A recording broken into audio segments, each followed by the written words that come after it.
boa noite a todos.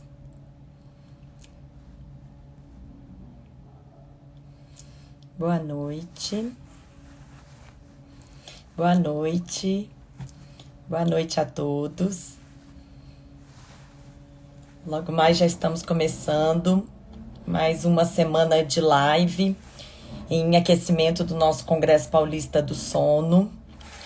Hoje nós vamos falar sobre o transtorno do espectro autista e o sono. Estou aguardando aqui minha convidada entrar. Boa noite a todos.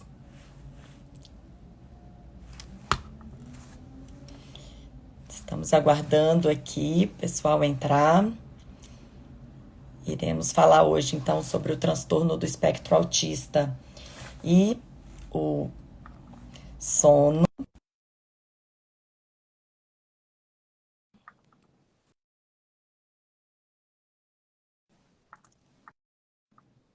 Não sei por que não Oi, tá. Agora acho que Tati, dei. tudo Olá! bem? Tudo bem? Tudo Tudo e jóia, graças a você? Deus, tudo bem. Ah, Que honra! Peraí, só estou aceitando aqui o pessoal da PM para a gente começar a nossa live. a minha. Mas é uma honra enorme hoje conversar um pouquinho com a Sandra sobre esse assunto que ninguém mais do que ela que domina tanto esse assunto. Então, Sandra, muito obrigada por ter aceitado o nosso convite para a gente ter esse bate-papo hoje, né? Meu nome é Tatiana Vidigal, eu sou otorrino e médica do sono e sou da comissão organizadora do Congresso Paulista do Sono, que a gente vai ter logo mais, dia 5 e 6 de maio. E a gente resolveu fazer algumas lives para conversar um pouquinho mais sobre temas de palestras que nós vamos ter no nosso Congresso Paulista. E às vezes lá é tão corrido, e aí a gente consegue conversar um pouquinho mais com esses gigantes professores que vamos ter aí nesse congresso. Então, é uma honra, como eu falei, hoje a gente conversar com a doutora Sandra Xavier. Ela também, como eu, nós somos otorrino e médicas do sono. Estamos Ah, juntas aí nessa você é trajetória, né, Sandra? minha Um grande tempinho. inspiração também, uma grande amiga. Ah, grande amiga. Somos grandes amigas. Eu sou muito feliz de ter você junto aí na nossa caminhada. E hoje eu acho que é um assunto muito importante. Está calhando de ser no mês de conscientização do TEA, o autismo, né? Eu acho que a gente pode usar tanto TEA quanto autismo, mas o nome mais correto realmente é o transtorno do espectro autista, que é um mês importante para conscientização, para visibilidade, para informação sobre essa doença, sobre essa condição, né, do TEA e do distúrbio do sono, do transtorno do sono. Então é isso que a gente hoje Vamos gostaria de lá, conversar um vamos pouquinho, lá, estou aqui à né? disposição. Vamos lá, Sandrinha. Ah, a Sandra, como eu comentei, ela sabe muito sobre esse assunto, ela tem um curso sobre isso, ela tem livros sobre isso, tem, né, toda uma vida dedicada. Então, é por isso que você é a pessoa ideal para a gente conversar. E nós sabemos, Sandra, então, assim, falando desde as dificuldades de sono, desde a infância, da adolescência e, obviamente, nos adultos também, que toda criança vai passar por fases de dificuldade para dormir, né? E aí o que acontece é que às vezes no transtorno do espectro autista a gente vai ter algumas outras condições um pouquinho diferentes, né? Então o que eu queria que a gente começasse a conversar, por que é importante a gente estudar o sono nas Muito bem. pessoas Então, com assim, TEA? primeiro é dizer que o transtorno do espectro do autismo, agora nesse último trabalho, mostra que a gente tem 1 para 36 pessoas, né? Então a gente está diante de uma pandemia do transtorno, e muito pela melhoria do diagnóstico, das formas de você identificar, de você conseguir identificar as partes mais leves, né? As pessoas que são consideradas mais leves nesse espectro. E os transtornos de sono, os distúrbios sono, eles ocorrem numa proporção nessa população muito maior do que na população neurotípica. A gente chama de neurotípico todos aqueles que não têm uma condição de neurodeficiência. E de uma forma tão impressionante, então assim, enquanto a gente tem distúrbios do sono, distúrbios de sono de 6 a 50% da nossa população, a gente tem distúrbios de sono na população com TEA de 50 a 80% de acometimento. Então, aproximadamente de 50 a 80% dessas pessoas têm algum tipo de distúrbio de sono. E quanto que isso, para qualquer um, isso vai impactar na vida. Isso a gente sabe, né? Se a gente pegar qualquer pessoa que dorme mal, que acorda muito, que tem dificuldade para pegar no sono, dificuldade para acorda demais, tem dificuldade de retomar o sono, ela vai ter um desempenho diurno com dificuldade, com falta de atenção, com falta de memória, de aprendizado, etc. Agora, para uma criança que tem TEA, você precisa, assim, ter um máximo de atenção ali naquela terapia para aquilo funcionar, para aquilo dar algum resultado, para você ver que a criança está melhorando, para você ver que está valendo a pena o investimento, que é um investimento quando você faz umas terapias nessas crianças. E se você tem uma criança que dorme mal, automaticamente essas terapias acabam não tendo tanto sentido, porque elas estão desatentas, elas estão com menos memória, com menos foco, com menos atenção. E aí, aquele gasto acaba não sendo tão útil, porque você acaba tendo um sono ruim. E os pais, muitas vezes, têm uma grande dificuldade de perceber e tratar, seja não medicamentosamente ou medicamentosamente, né? Não estou dizendo nem que, às vezes, tem uma certa dificuldade só de medicar. É que mudanças de hábitos também são muito difíceis, né? São muito difíceis. Não é Então, fácil. isso vai acabar ficando de lado, só que se a gente deixar isso de lado, pensando, não, eu vou focar na terapia diurna, porque isso para mim agora é prioridade. Mas muitas vezes você precisa recapitular e tratar o sono para conseguir que aquelas coisas que você investe tanto durante o dia tenham sentido para a criança. Né? E aí, assim, quando a gente vai pensar em TEA, apesar de terem vários motivos que a gente vai falar hoje de ter uma prevalência maior nessa população, ainda as questões comportamentais, elas ainda são as causas mais importantes de distúrbio de sono nessas crianças. Então, a insônia propriamente dita, quando você pensa na insônia nessa população, ainda assim, a gente tem as questões comportamentais como a principal causa. Isso. Então, já que você citou aí insônia, vamos falar quais que são as principais dificuldades do sono nessa população, né? Se vai ser, então, por exemplo, a recusa de ir para a cama, se é ficar acordado no meio da noite, se é um sono agitado, um sono inquieto. Conta aí para mim um pouquinho quais são as principais dificuldades do você sono falou, nessa tá população. certo, né? São crianças e adultos, muitas vezes, que eles têm duas características mais importantes. Distúrbio de ritmo circadiano ou vindo junto com uma insônia. Então, são pessoas que muitas vezes têm dificuldade de iniciar o sono, dificuldade de manter o sono, um tempo acordado, depois de ter ido dormir, depois de ter adormecido, acordar e ter dificuldade de retomar o sono, e ainda, em alguns casos, dificuldade de se manter dormindo até o horário habitual do início da manhã, né? Então, a insônia, propriamente dita, é um dos principais distúrbios de sono dessa população. Pode ou não ter um distúrbio de ritmo circadiano associado. O que é isso? Eles teriam um reloginho biológico mesmo dentro lá do cérebro, do núcleo supraquiasmático alterado, em que eles não conseguem regular tão bem, na ausência de luz, o início da melatonina e assim iniciar o sono. E tem alguns motivos, né? Então, por exemplo, eu vou chegar na melatonina, mas um dos motivos que faz essa população poder ter mais insônia, mais distúrbio do ritmo circadiano é a melatonina que elas produzem, ou não ser tão capaz de gerar as consequências que a melatonina deve gerar, que é informar o meio interno de que é noite, ou a produção não é tão adequada, ou os receptores da melatonina não são tão eficientes. Então, na realidade, a melatonina nessa população não é bem resolvida, né? Então, o uso da melatonina nessa população acaba sendo muito mais útil do que nos neurotípicos. A primeira indicação de tratamento medicamentoso no consenso é a melatonina. É a Mas não adianta. melatonina. Então, assim, é muito interessante isso que você está falando, né? Porque para a gente dormir bem, a gente tem que ter um relógio biológico equilibrado, digamos assim.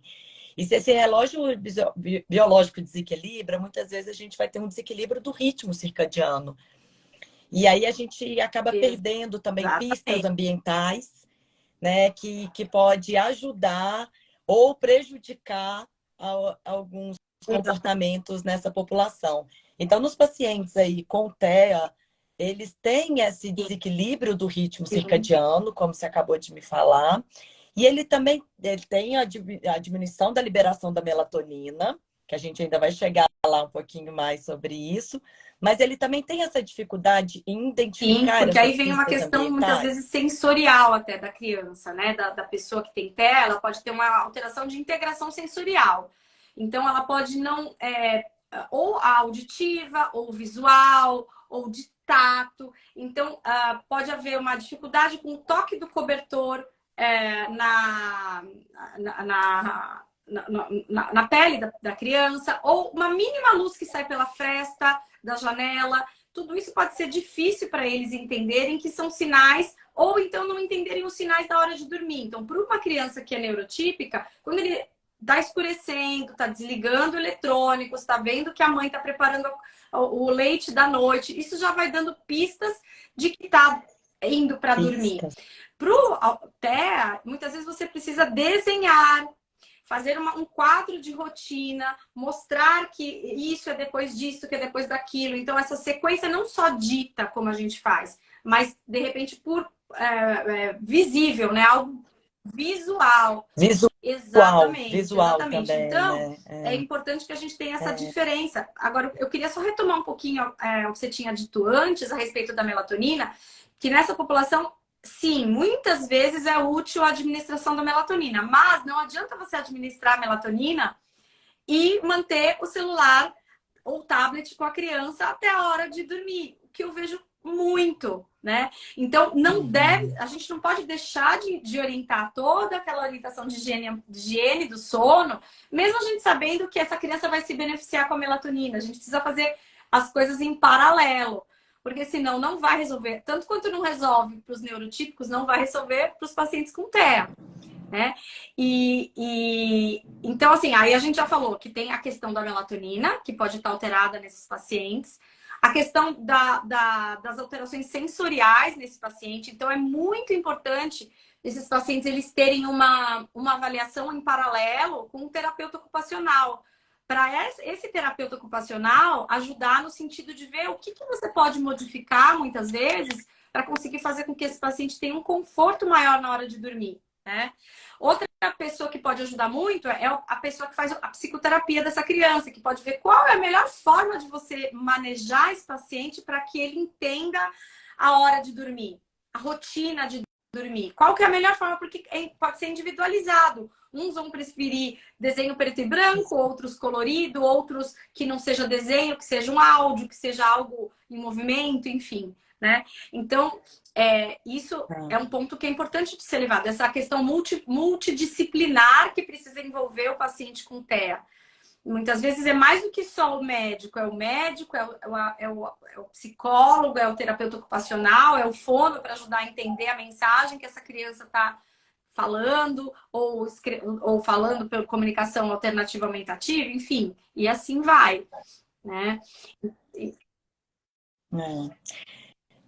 Então, assim, ó, a gente já viu que TEA está muito prevalente, os distúrbios do sono no transtorno do espectro autismo também é muito prevalente, né? A gente já viu os sintomas que acontecem geralmente nessas crianças, adolescentes e até mesmo adulto, né? E aí também a gente tem que pensar um pouquinho aí na relação da parte comportamental, das terapias, das intervenções, da higiene do sono. Então, assim, a higiene do sono funciona para essa população? Como que você faz esse manejo, assim, de envolver mesmo toda a família, os terapeutas, junto com a higiene? Vamos Nos falar um trabalhos pouquinho aí sobre científicos a isso. respeito de tratamento dos distúrbios do sono, em especial a insônia, nessa população, não dá para você pensar em nenhum tratamento medicamentoso se ele não estiver combinado com a parte comportamental. Não há como você ter algum benefício se você não aliar o tratamento comportamental. Só que fazer um tratamento comportamental já é difícil, já não é fácil, vamos pensar de uma outra forma, já não é fácil numa criança sem TEA, né? Porque exige uma mudança, essa mudança ela precisa ser consistente, ela precisa envolver todos os membros da família, não pode um fazer, o outro não fazer, não pode fazer hoje, depois amanhã não faz, eu faço uma semana, mas aí eu vou viajar, boto todo mundo na mesma cama. Então, isso da mesma forma que é válido para a população neurotípica, vale para os pacientes com TEA. Como você vai abordar isso é muito individualizado, Tati. A gente não vai poder dar uma receita de bolo assim, olha, funciona mais fazendo desta maneira. Mas certamente as duas palavras-chave é consistência e perseverança com os membros todos da mesma família. Porque senão não vai dar certo. E muitas vezes as famílias acabam achando mais fácil, um caminho mais curto, você ir para o medicamento antes de pensar em qualquer alteração comportamental, porque muitas vezes as famílias, quando procuram, já estão exaustas, já estão assim, exauridas de qualquer. Não dá para esperar algo. Então, errado não está de você fazer um tratamento medicamentoso, mas você nunca pode esquecer que esse tratamento comportamental é obrigatório nesses casos. Para você balancear e até mesmo diminuir a dose de medicamento que for dado, enfim. Doses de melatonina, não adianta você pensar que quanto mais, melhor. Na verdade, a dose da melatonina, o que a gente orienta é dose fisiológica preconizada. Baixinha.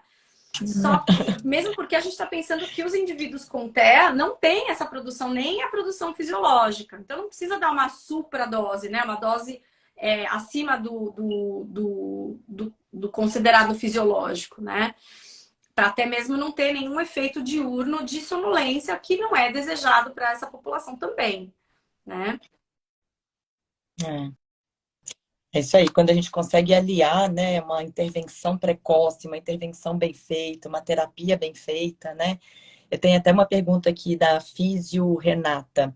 Tenho alguns pacientes em consultório e a grande dificuldade é exatamente conciliar as necessidades terapêuticas às condições de investimento da família. Em sua opinião, qual a isso é um prioridade? grande dilema e a gente vê que a parte que envolve o tratamento de TEA é cada vez mais cara, é cada vez mais onerosa para a família, tem muita judicialização, né? Então é algo assim realmente que cada família precisa ter a sua prioridade, mas o que eu acho que é muito importante de falar é que se você não tem a possibilidade de fazer 2 vezes por semana uma terapia ocupacional, por exemplo, que a única que você faça, nem que seja uma vez por mês, se for a possibilidade da família, que isso tenha uma repercussão para que a família aprenda alguma coisa e a família possa aplicar aquilo que é aprendido em casa. Acho que não existe terapia de duração de 1 hora que repercuta nas 24 que existem para criança, né? Para todo mundo. Então, acho que é fundamental que as terapias sejam acompanhadas pelo pai ou mãe ou cuidador e eles consigam reproduzir de alguma forma em casa. Porque realmente, se você só for fazer terapia ao longo da semana, fica algo impagável, né? E desgastante demais. Se realmente se não estabelecer a rotina de sono, ritual, repetitivo mesmo no dia a dia, não vai ter essa consistência que você está nos falando. Né? Então, todo mundo aí que tem filho pequeno sabe que todo bebê precisa desse ritual. E o paciente com TEA, além dele precisar de todo esse ritual, ele precisa ser sempre muito consistente para realmente a gente conseguir um benefício na noite de né? De sono. tolerância, de paciência, de resiliência, mas eu acho que o caminho é esse. E os estudos o que mais mostram realmente é a melatonina, o tratamento comportamental, o envolvimento comportamental, porque acho que é uma coisa muito legal da gente comentar, Tati, que para qualquer um que dorme mal, eu já no começo da live eu falei, vai mal, não consegue aprender, não consegue ter foco, tudo bem. Para o paciente com TEA tem um agravante, que na realidade ele pode muitas vezes ter crises disruptivas por conta disso, ele pode ter crises de hétero e autoagressividade, ele pode com isso ter mais comportamentos difíceis na família, e aí vira uma bola de neve, né? E esse comportamento muito difícil durante o dia acaba trazendo os pais para um nível de paciência menor, aí nível de paciência menor fica mais difícil de você colocar uma rotina de sono, rotinas de sono irregulares, sem padrão, sem ritmicidade, não funcionam. E então, assim, eu acho que o cerne da questão é a gente dar o valor à qualidade de sono nesses pacientes. Até os próprios terapeutas que estiverem assistindo pensarem nisso, né? Informarem os pais, falar, olha, é importante que ele, de alguma forma, seja visto por um especialista para poder ajudá-lo nesse sentido. Porque sono, a gente sabe, né? Faz parte do tripé da qualidade de Então, assim, é no sono que a gente consolida a memória, que tem todo o desenvolvimento, a aprendizagem. Então, também não adianta a terapeuta fazer todo o papel dela se em casa, né, as pessoas não dormirem bem, não, fica como que aquele Exatamente. trabalho que não valeu a pena. Então, assim, tem abordagem, né? A gente está falando aqui que tem abordagem comportamental, tem abordagem medicamentosa quando necessária. É uma das únicas indicações on-label que a gente tem aí da melatonina. Tem muitos E estudos, né, relacionados a isso. A Sandra vai dar uma aula para a gente no congresso, né? Vai mostrar estudos. Hoje a gente está aqui num bate-papo. A gente vai ter uma aula aí bem robusta sobre esse assunto. Mas eu acho que realmente tem que fazer a unificação de todos esses passos, né? São vários passos, não é um único. E quando a gente consegue realmente fazer todos esses passos, E tem eles vão alguns conseguir comentários dormir. falando da dificuldade quando é adolescente, né? Realmente, assim, quem não tem TEA já tem uma dificuldade na adolescência, porque eles têm uma liberação de melatonina mais tardia. Ao mesmo tempo, eles vão dormir mais, eles acordam mais cedo, vão dormir mais tarde e acordam cedo por conta da escola. Então, é uma privação de sono associada ao humor clássico do aborrecente, vamos dizer assim, né? Então, já é difícil para um paciente que não é TEA. Quando ele é TEA, a gente, lógico, vai encontrar mais dificuldade, mas a mensagem também que a gente precisa colocar é que não é impossível. Não é tudo que a gente vai resolver só com medicamento. A gente tem que pensar que existem estratégias comportamentais que funcionam e precisam ser colocadas e reproduzidas. Mas a importância é muito grande quando a gente envolve todos os membros da família. Senão você é um trabalho de formiguinha que você parece que está indo contra a maré, né? Então tem que todo mundo falar a mesma língua.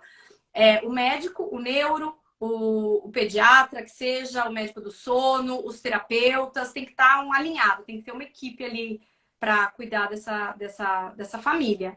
Não só dessa criança em si, porque ela está inserida ali num núcleo que todos se sentem.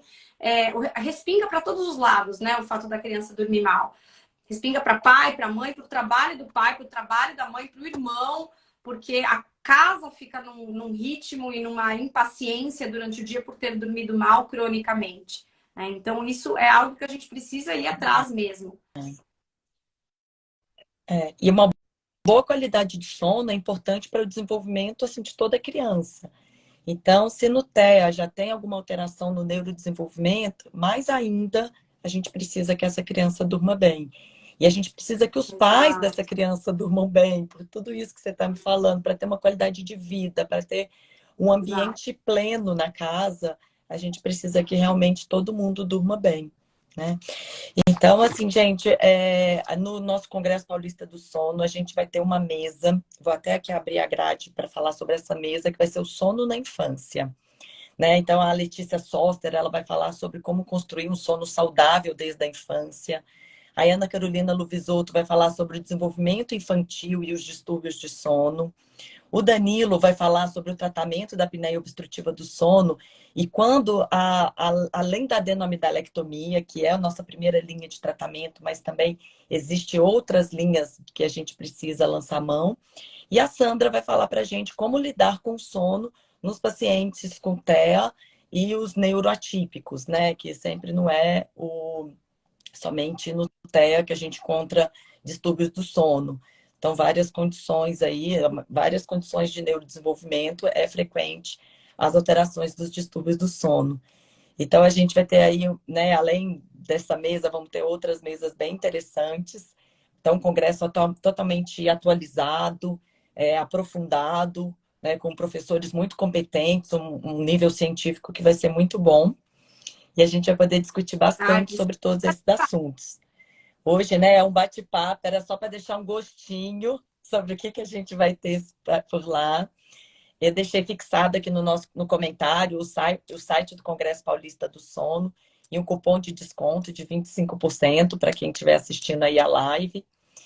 E aí eu queria que agora você deixasse uma perfeito. mensagem final, Sandra, assim, sobre, né, a sua experiência, a gente não tem dúvida, mas toda a sua empolgação em estudar cada vez mais, em fazer pós-doutorado, em fazer estudos, né? A gente sabe que a gente lá no Instituto do Sono, a gente tem hoje em dia facilidades aí de fazer estudos nessa área genética e eu É vibro muito com realmente, tudo isso. assim, para mim, eu fico achando que realmente é um caminho lá dentro do Instituto do Sono muito incrível que está sendo trilhado para muita gente poder se beneficiar com isso, né? Então, mas assim, a mensagem que eu queria passar é para os profissionais que atendem TEA, esporadicamente, que aparece, cada vez mais vai ser menos esporádico, com essa prevalência tão grande que a gente tem, né?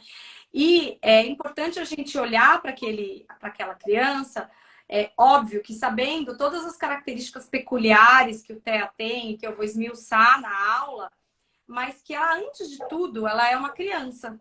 Ela é uma criança com todas as características dela, com todas as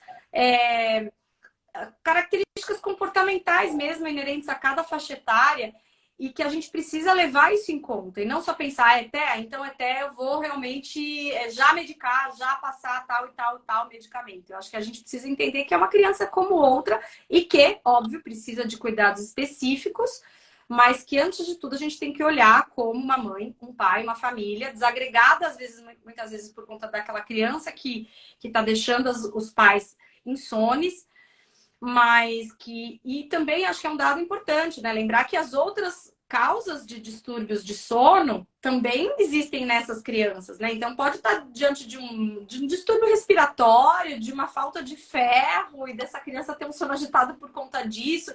Então, toda essa investigação.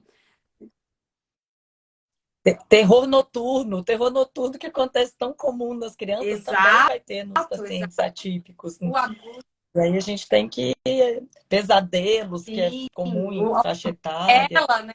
Então O acaba abuso de tendo que intervir em tela, tudo, tudo né? isso a gente vai ter também na população TEA. Então, a mensagem que eu queria passar é de mais empatia. Eu acho que a gente precisa ter empatia com esses pais e com essas crianças, lógico, para a gente conseguir chegar a um melhor tratamento, né? E uma melhor qualidade de vida para essas famílias.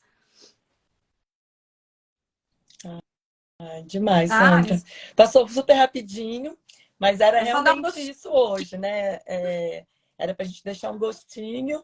E Imagina, tá? muito obrigada, não só por todo o ensinamento que você passa para a gente, por toda essa missão que você tem aqui com a gente, né? Por sempre nos ensinar tanto sobre esse assunto. É muito gratificante, né? E é muito bom acompanhar aí todos os Obrigada, seus estudos nessa Tati. É um área. grande prazer ser Tá bom? convidada mais uma vez. Eu fico muito feliz. Obrigada, gente. E vamos, então, espero vocês no Congresso Paulista de Medicina Tá do bom? Sono, 5 e 6 Boa de maio. noite. Boa noite Obrigada. e durmam bem.